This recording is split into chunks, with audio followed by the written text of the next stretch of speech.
E se eu te dissesse que a queda de um único banco pode fazer o crédito sumir, os juros dispararem e seu dinheiro perder valor, mesmo que você nunca tenha sido cliente dele? Parece exagero? Então, preste atenção, porque é assim que crises financeiras começam. Quando a gente fala em crise bancária, muita gente pensa, isso só afeta quem tem conta lá, mas a realidade é outra. Quando o banco cai, o impacto se espalha pela economia inteira. E para entender isso, vamos usar um exemplo real do mercado brasileiro, o Banco Master. O Banco Master é um banco médio, com forte atuação em crédito, investimentos e produtos financeiros estruturados. Não é o Itaú ou um Bradesco, mas está conectado ao sistema financeiro e a empresas, fundos, investidores e outros bancos. E aqui está o ponto-chave: o banco não quebra sozinho. Imagine o seguinte cenário hipotético: o Banco Master enfrenta problemas de liquidez, começam boatos no mercado, investidores retiram recursos, o crédito seca, mesmo sem falência declarada, a confiança já foi abalada. E no sistema financeiro, confiança é tudo. Quando o banco médio entra em estresse, o efeito dominó começa. Primeiro, outros bancos ficam mais cautelosos. Segundo, o crédito fica mais caro. Terceiro, empresas têm dificuldade de financiar operações. Quarto, investimentos travam. Quinto, o consumo cai. Resultado, a economia desacelera e rápido. Agora vem a parte que ninguém te conta. Mesmo que você não tenha conta no Banco Master e nunca tenha investido nele, você sente o impacto através de juros mais altos, menos crédito no mercado, inflação pressionada, menos empregos e crescimento. Quem paga a conta é a população.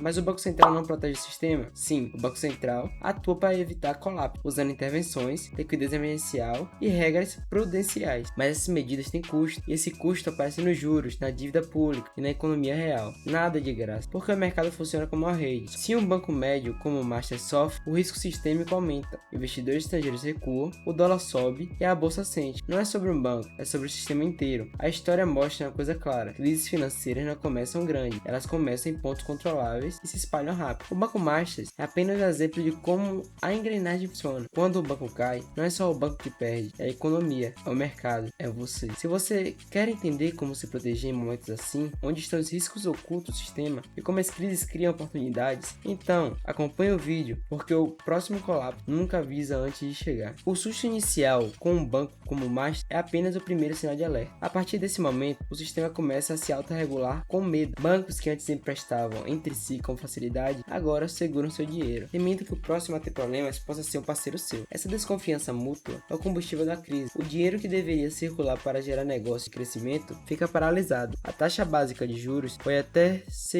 mas aqui os bancos praticam no dia a dia entre eles e para as empresas dispara. Este é um mecanismo invisível que transforma o problema de uma única instituição em um congelamento generalizado do crédito. As empresas, especialmente as de médio porte que dependem do capital de giro e financiamento bancário, são as primeiras a sentir o aperto na vida real. Com o crédito mais caro e escasso, elas congelam investimento, adiam expansões e, em casos mais graves, lutam para pagar suas próprias contas e folhas salariais. Isso significa menos investimento em novas lojas, fábricas ou tecnologia e uma pressão iminente sobre o emprego. O desemprego, por sua vez, reduz o consumo das famílias, criando um círculo vicioso que resfria a economia. O problema deixa de ser financeiro e se torna social e real na vida de milhões. Para o investidor comum, o impacto é direto no bolso. A incerteza leva a fuga para ativos considerados seguros, como o dólar, fazendo a moeda americana valorizar. Isso encarece importações, combustíveis e viagens ao exterior. Ao mesmo tempo, a bolsa de valores reage mal à perspectiva de uma crise de crédito e de desaceleração econômica, pressionando para baixo os preços das ações e fundos de investimentos em renda variável. Mesmo quem tem apenas uma poupança ou investe em títulos públicos sente o efeito, seja pela inflação potencialmente mais alta, seja pela expectativa de mudança na política de juros do Banco Central para conter o pânico. Diante desse cenário, a pergunta que fica é: como se proteger? A primeira lição é a diversificação. Não concentre seus investimentos em um único banco ou tipo de ativo. Espalhe seu recurso entre instituições sólidas e diferentes classes, como títulos públicos, fundos imobiliários e até uma reserva de emergência em uma moeda forte. A segunda é a informação. Entenda os sinais de estresse tema, como rumores de liquidez e mudanças bruscas na taxa de juros do mercado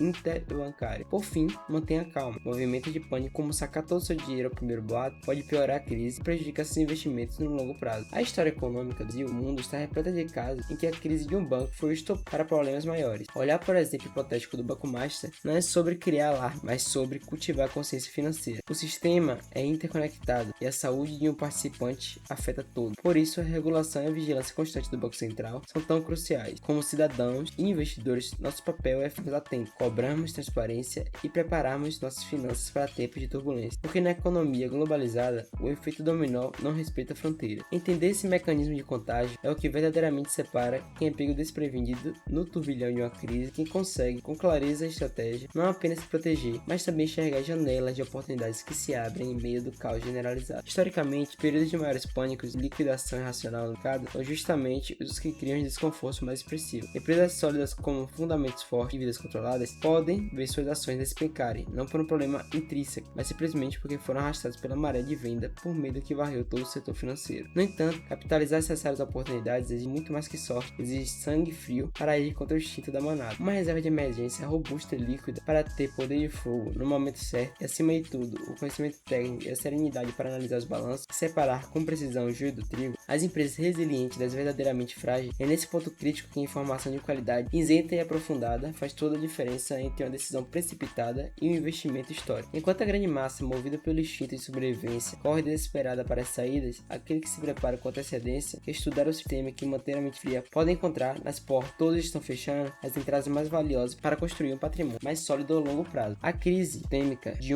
quando analisada com profundidade e sem histeria, pode se tornar de forma paradoxal a grande chance estratégica do outro. Portanto, a próxima vez que você ouvir falar sobre problemas em um banco, mesmo que pareça distante de sua realidade, lembre-se que desta rede complexa e frágil, suas decisões financeiras e sua compreensão sobre como o sistema funciona são a sua primeira linha de defesa. Para continuar se protegendo e transformando conhecimento em estratégia, se inscreva no canal e ative o sininho. Aqui nós deciframos os sinais do mercado, explicamos os riscos ocultos e mostramos como navegar por tempos de incerteza. A educação financeira é seu escudo mais poderoso. Não espere a próxima crise para começar a se preparar. A hora de fortalecer suas defesas é agora.